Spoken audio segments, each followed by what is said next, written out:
ล้อมห้วนคือกระนังมาใหม่อีกแล้วมัวมีซีตูนี้ลงถึงมือปากกระลายแล้วมาเบิ่งล้อมห้วนสวน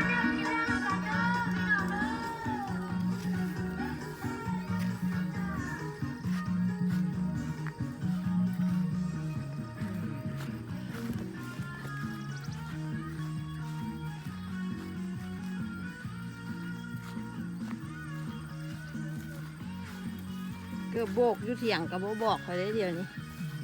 คอยย่างขึ้นไปอีกถ่ายลง YouTube ว้าวหูอยู่เนาะ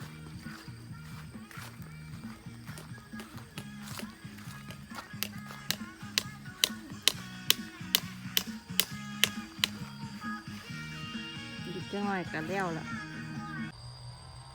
ตุ่มข้าวใส่คะน้า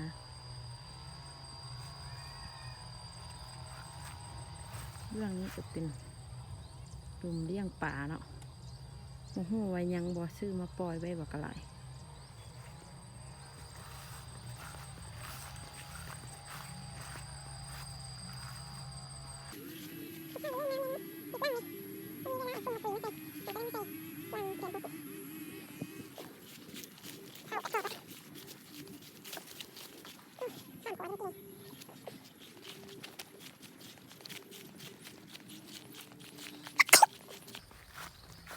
โอ้มึงเกี่ยง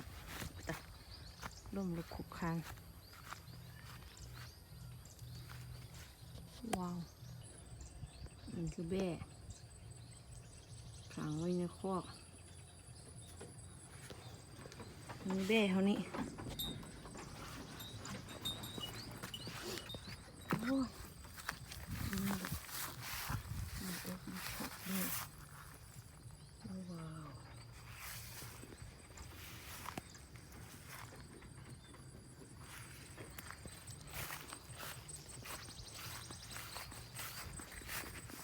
ดูว่า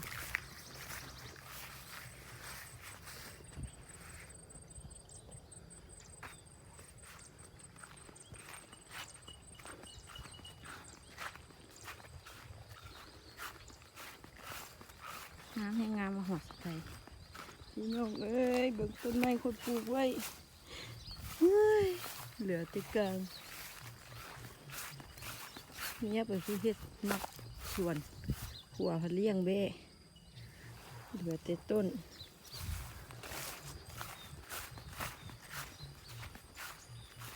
นี่นะไม่อยากให้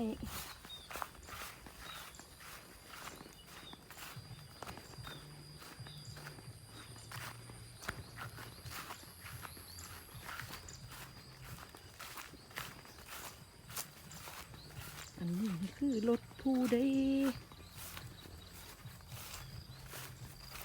ข้าวงัวอันนั้นมันหมกเจ้าหมกเกี้ยวซูนให้ผัวเขาดิถามหาเกิบโบกว่าอยู่นะโอ้ข่อยก็ไปฮอดดอนนะละว่าเกิบอยู่เถียงพี่อยู่พี่ข่อยขึ้นมายางมาซอกเกิบนี่ข่อยโบเห็น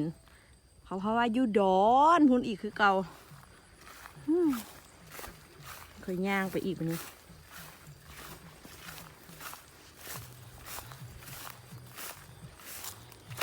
เกิบโบกเนาะเขาก็ไม่อยากใส่เกิบธรรมดาเหยียบย่าง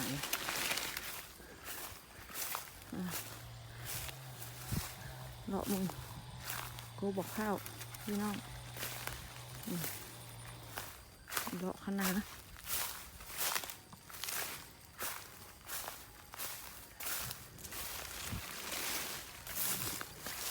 บ่มีวิธีบ่มีหลักการเลยพี่น้องปลูกได้ก็ปลูกไปต้นงามหลายต้น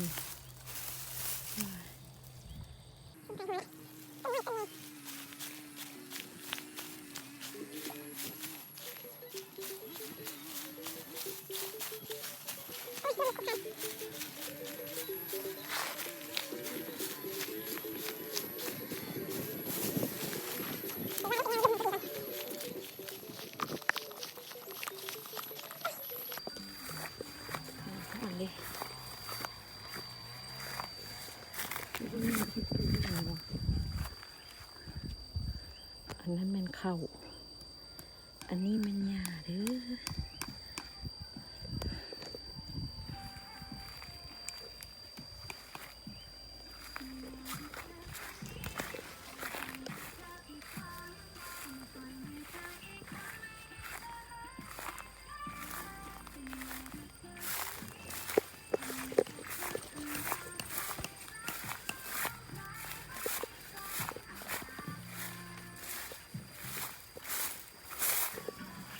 ไล่สดไปเลย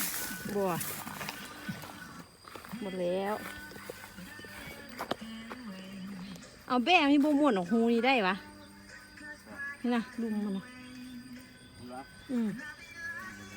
ที่ถมดีกว่าเบิดหลายล้านแล้วหัวนี่นะ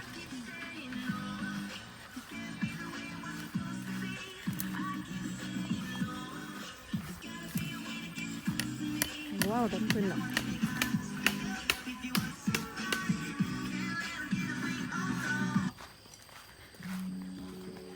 มัวทั้งกระบอกกว้างลงทุนไปบอกกระไรนัว4 ตัวนี่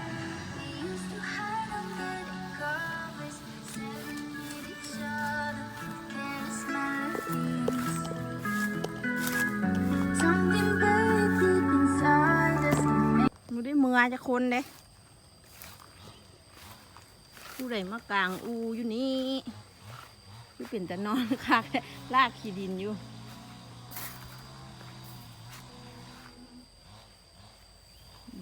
ถือพา3 แม่น้อยๆอยู่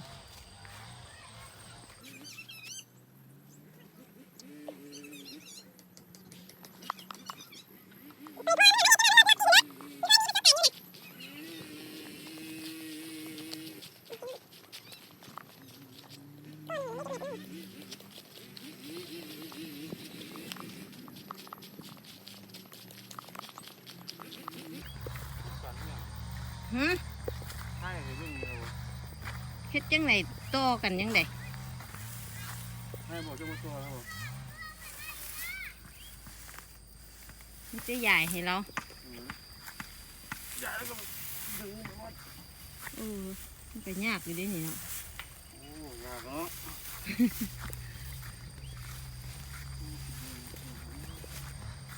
อันนั้นเป็นผู้ใดใช่ไหมนะโอ้ใครเต็มมือนี้ทีมงานเพิ่นหลายเนาะ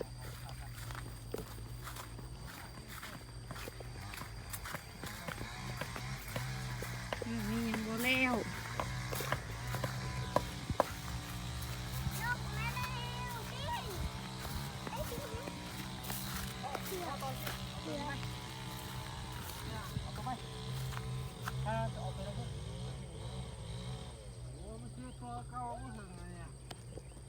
ต่อกันได้ต่อเดี๋ยวได้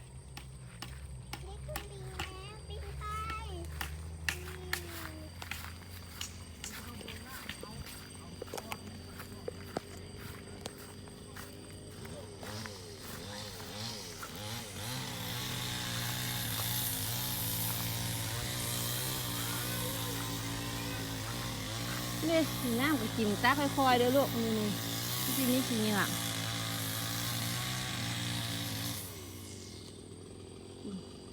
เอาทอดพุ่นสุดต้นไม้ตรงป่าเอา